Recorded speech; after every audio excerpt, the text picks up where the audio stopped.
KaraokeBooks. Gulliver's Travels. Written by Jonathan Swift. Audiobook. Part 4, Chapter 7.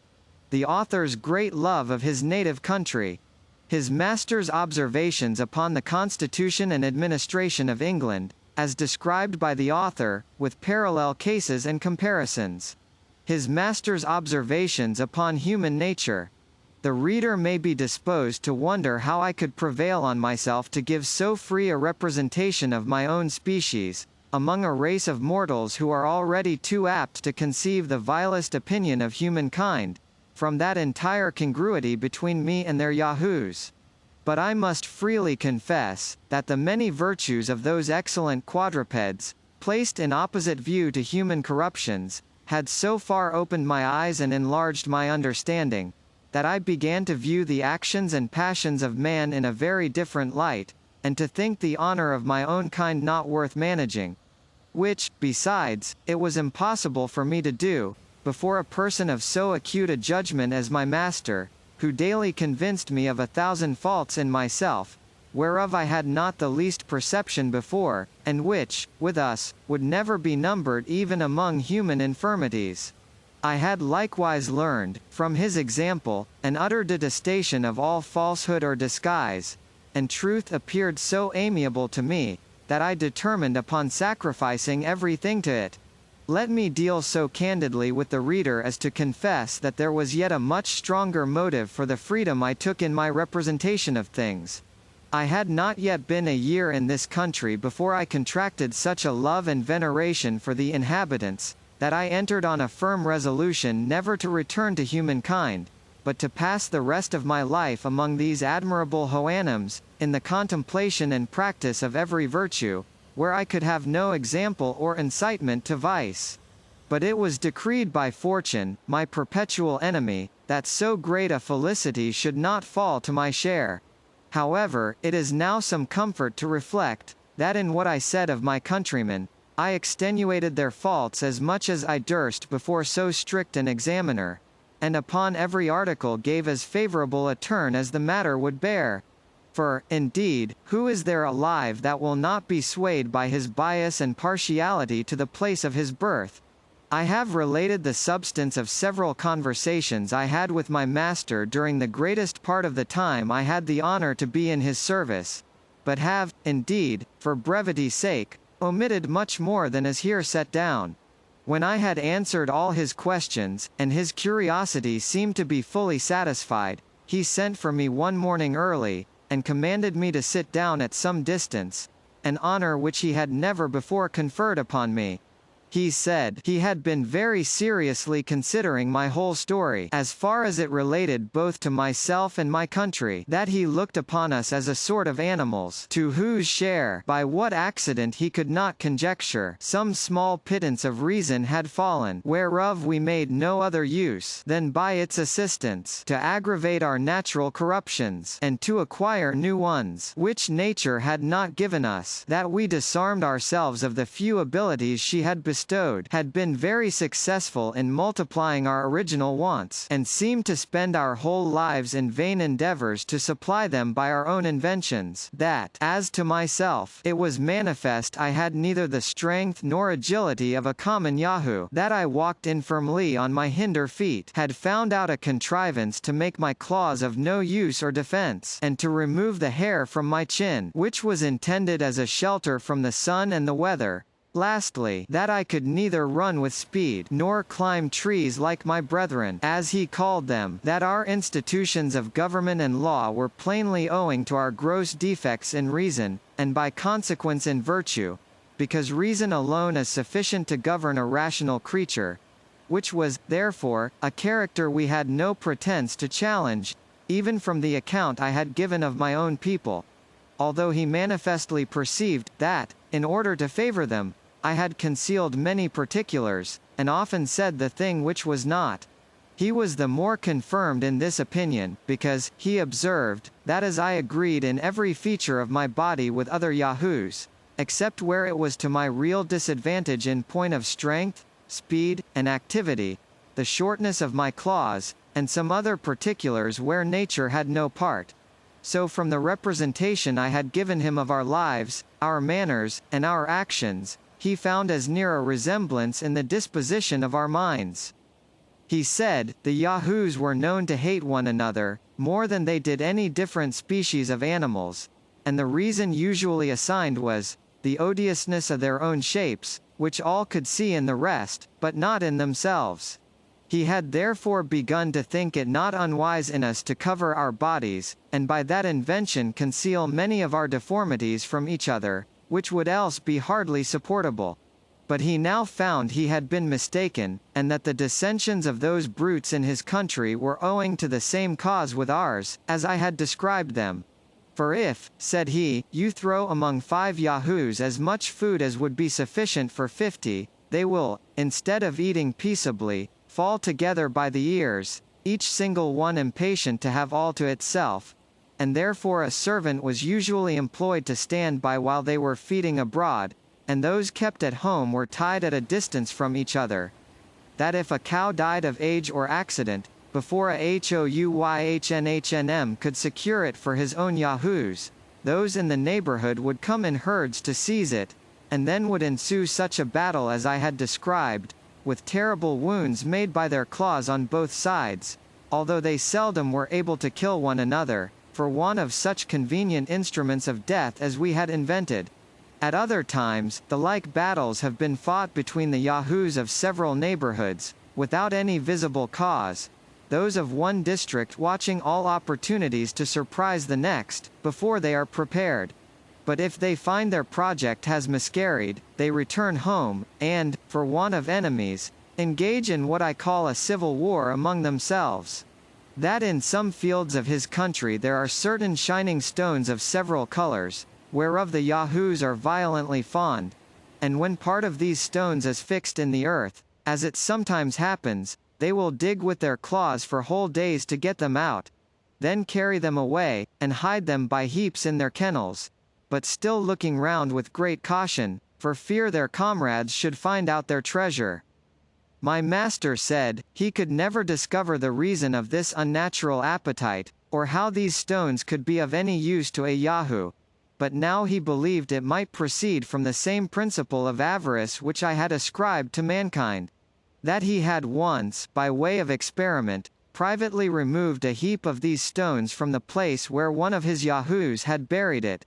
whereupon the sordid animal, missing his treasure, by his loud lamenting brought the whole herd to the place, there miserably howled, then fell to biting and tearing the rest, began to pine away, would neither eat, nor sleep, nor work, till he ordered a servant privately to convey the stones into the same hole, and hide them as before,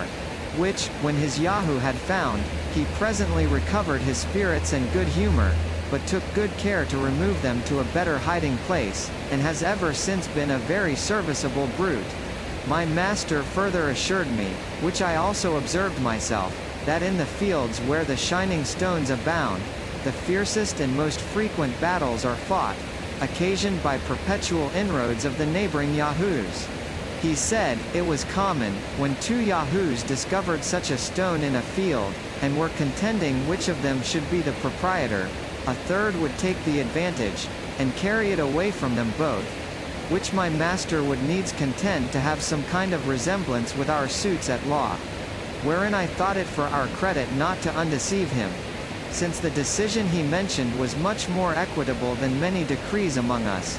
because the plaintiff and defendant there lost nothing beside the stone they contended for, whereas our courts of equity would never have dismissed the cause, while either of them had anything left. My master, continuing his discourse, said, there was nothing that rendered the Yahoos more odious, than their undistinguishing appetite to devour everything that came in their way, whether herbs, roots, berries, the corrupted flesh of animals, or all mingled together, and it was peculiar in their temper, that they were fonder of what they could get by rapine or stealth, at a greater distance, than much better food provided for them at home. If their prey held out, they would eat till they were ready to burst, after which, nature had pointed out to them a certain root that gave them a general evacuation. There was also another kind of root, very juicy, but somewhat rare and difficult to be found, which the Yahoos sought for with much eagerness, and would suck it with great delight, it produced in them the same effects that wine has upon us. It would make them sometimes hug, and sometimes tear one another. They would howl, and grin, and chatter, and reel, and tumble, and then fall asleep in the mud. I did indeed observe that the Yahoos were the only animals in this country subject to any diseases, which, however, were much fewer than horses have among us, and contracted, not by any ill treatment they meet with, but by the nastiness and greediness of that sordid brute. Neither has their language any more than a general appellation for those maladies, which is borrowed from the name of the beast, and called Hnea Yahoo, or Yahoo's evil, and the cure prescribed as a mixture of their own dung and urine, forcibly put down the Yahoo's throat.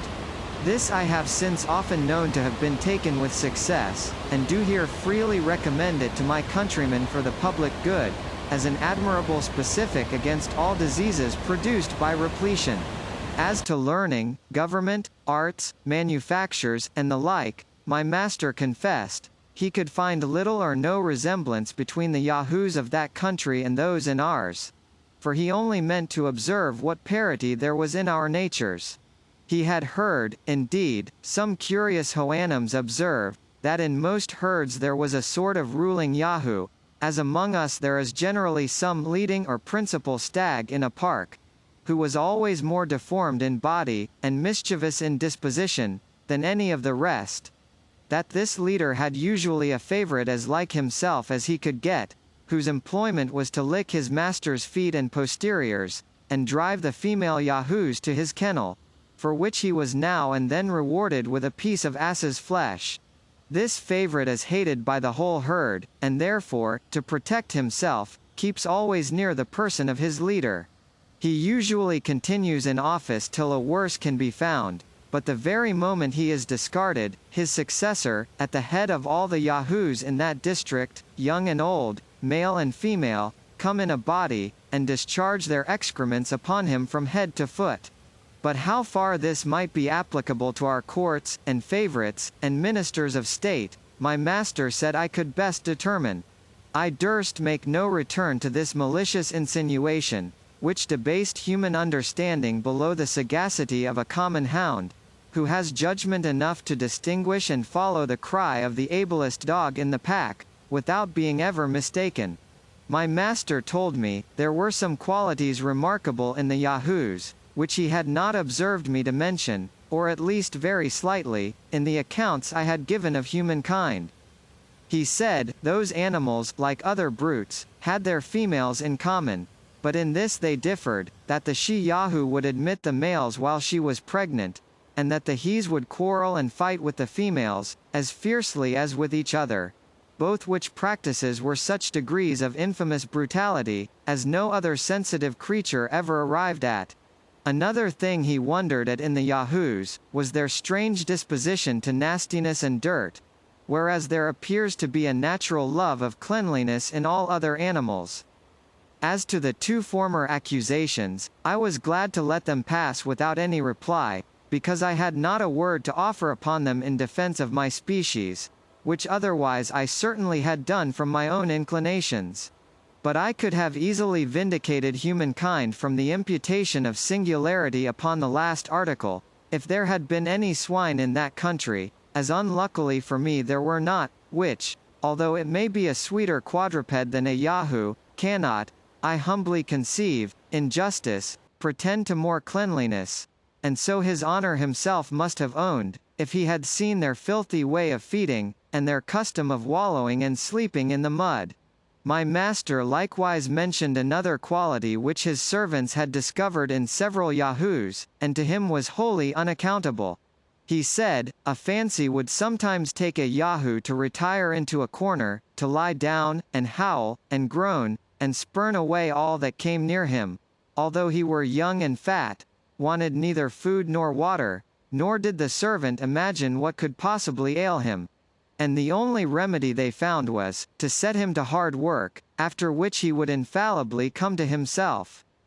To this I was silent out of partiality to my own kind, yet here I could plainly discover the true seeds of spleen, which only seizes on the lazy, the luxurious, and the rich, who, if they were forced to undergo the same regimen, I would undertake for the cure. His Honor had further observed, that a female Yahoo would often stand behind a bank or a bush, to gaze on the young males passing by, and then appear, and hide, using many antic gestures and grimaces, at which time it was observed that she had a most offensive smell, and when any of the males advanced, would slowly retire, looking often back, and with a counterfeit show of fear, run off into some convenient place, where she knew the male would follow her. At other times, if a female stranger came among them, 3 or 4 of her own sex would get about her, and stare, and chatter, and grin, and smell her all over, and then turn off with gestures, that seemed to express contempt and disdain.